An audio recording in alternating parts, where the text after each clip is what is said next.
안녕하세요. 세 번째 뵙겠습니다. 역사교실의 김주정입니다.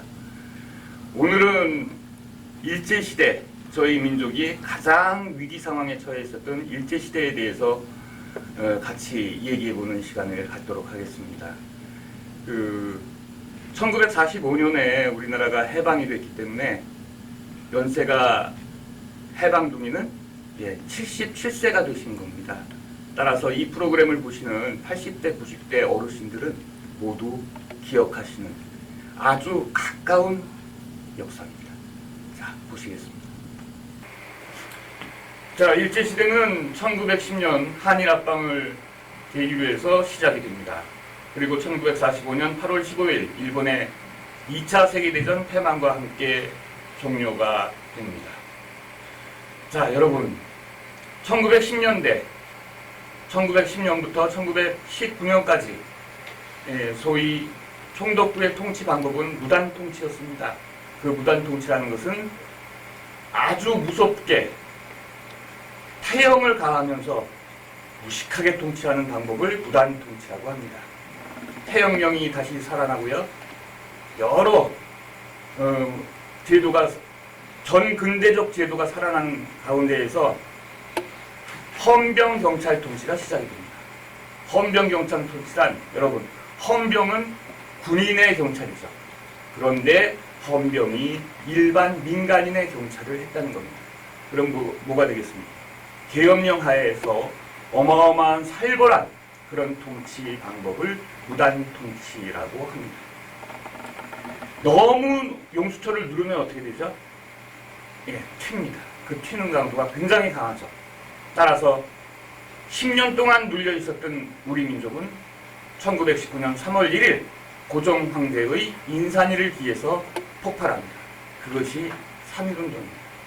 3.1운동은 잘 아시다시피 3월 1일 날 하루 만세운동한 게 아니죠. 거국적으로 몇 달을 가지요. 그리고 해외에서도 엄청나게 호응을 하는 세계사적인 평화적 만세 독립운동이었습니다.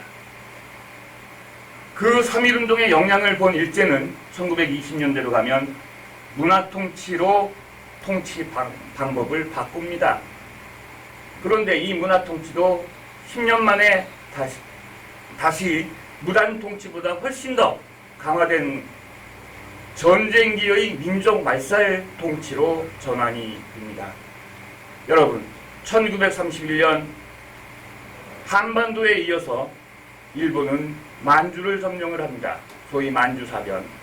그리고 나서 6년 뒤 1937년 중국 대륙을 쳐들어가죠. 중일전쟁의 시작입니다. 그 당시에는 청나라가 아니라 장개석의 중화민국이라는 민주주의 공화국이었죠.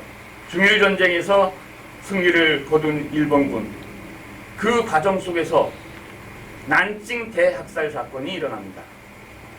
난징을 점령한 일본군은 약 30만 명의 난징 시민들을 무고하게 학살해버립니다.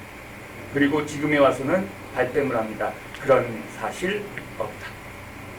얼마나 돈을 썼는지 하버드대 교수까지 그렇게 논문을 발표하지 않습니까? 이것이 일본입니다. 1941년 동남아시아를 쳐들어갑니다. 동남아시아를 쳐들어갈 때 대표적인 구호가 무엇인지 아시죠? 기억나십니까? 대동아 공영권. 대동아시아의 아시아 형제 민족이 영국과 프랑스 등 유럽 민족한테 억울하게 식민 통치를 당하고 있다. 따라서 같은 아시아의 형제인 일본 제국이 서양 제국을 물리쳐주겠다. 라는 구호가 대동아 공영권입니다. 같이 번영하자.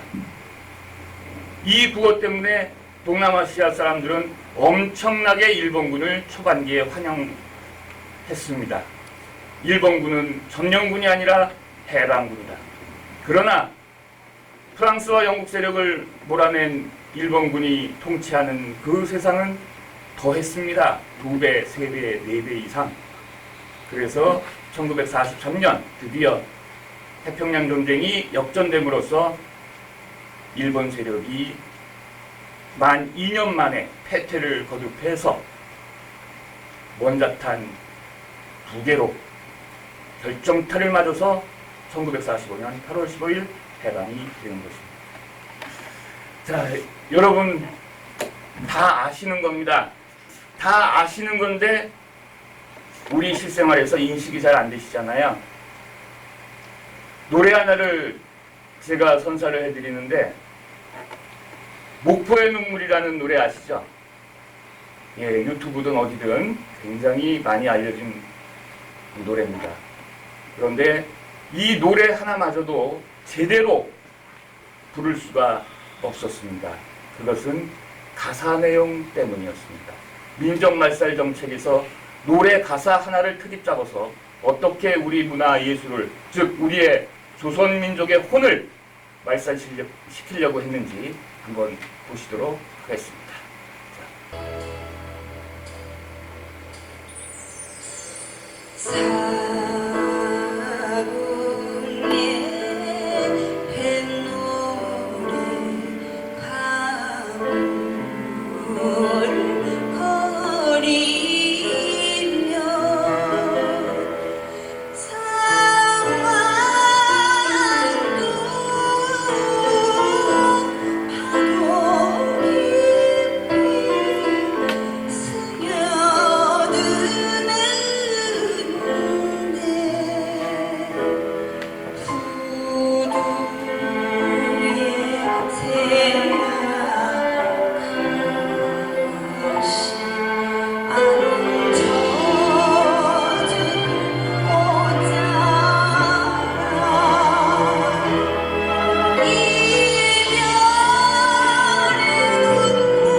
이 노래는 1935년 일제시대에 한참 진행이 되고 있을 때 이난영 씨에 의해서 발표가 된 곡입니다.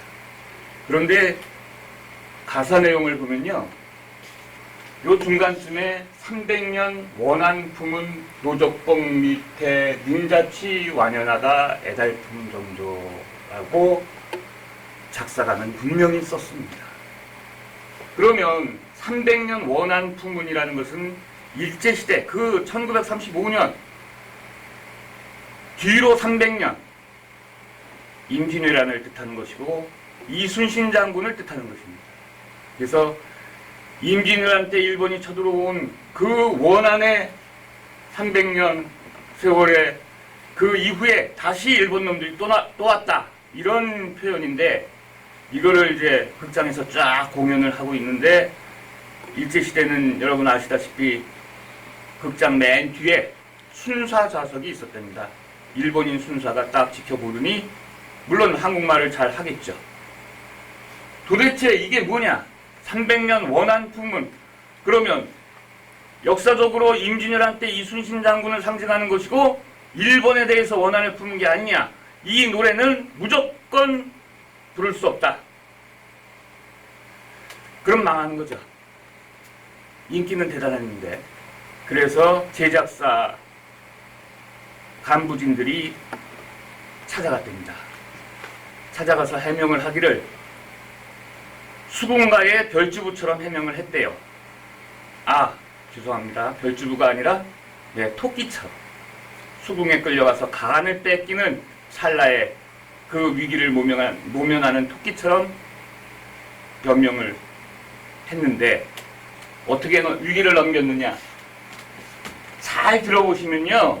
300년 원 안풍은이라고 불렀습니다. 가수가 원하다, 안, 편안할 안, 풍, 바람풍. 일본이 통치를 잘 해줘가지고 우리 조선 백성들이 편안한 바람을 맞고 잘 살고 있으니 그거에 대해서 감사하는 노래입니다. 그렇습니까? 그렇다면 마음대로 부르시오.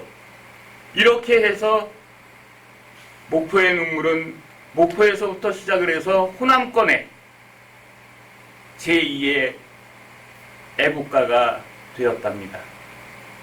여러분, 목포는요, 왜 일제시대 때 발달한 도시 중에 하나입니까? 1920년대부터 산미 증산 계획이라는 것을 세워서 일제는 우리나라의 쌀을 엄청 수탈해 갔습니다. 그 쌀을 옮길 때 서해안의 두 항구를 이용했습니다. 인천이 아니고요, 부산도 아닙니다. 군산과 목포항을 통해서 그 쌀을 일본으로 옮긴 것입니다.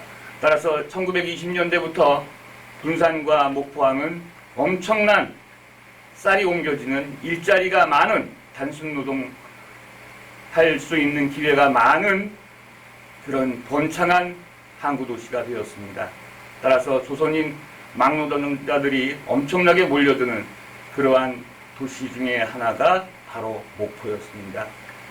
그렇게 고생을 하셨던 우리 할아버지, 할머님들이 눈물을 흘리면서 카타르시스를 해소하기 위한 노래, 바로 그 노래, 민족정서의 노래가 목포의 눈물이었던 것입니다.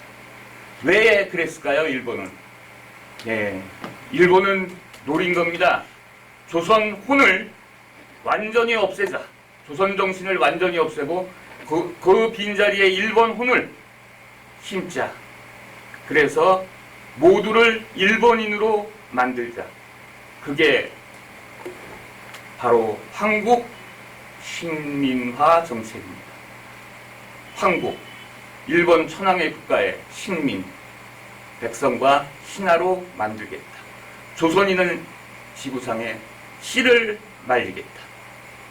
그래서 남자는 징병, 징용으로 써먹다가 죽이고 여자는 일본 남자의 시바지로 만들겠다라는 것이 일본 식민화의 정책이었던 것입니다. 일본의 악랄한 모습은 우리가 매스컴을 통해서 많이 봐왔습니다만은 2차 세계대전 이전부터 2차 세계대전 종전까지 종군기자로 활약한 영국의 모 기자가 일본군의 만행을 하나하나 사진으로, 역사 기록으로 남긴 아주 위대한 일을 했습니다. 그래서 그것을 묶어서 영상화했는데 한번 보시도록 하겠습니다. 자, 보시죠. 보셨나요?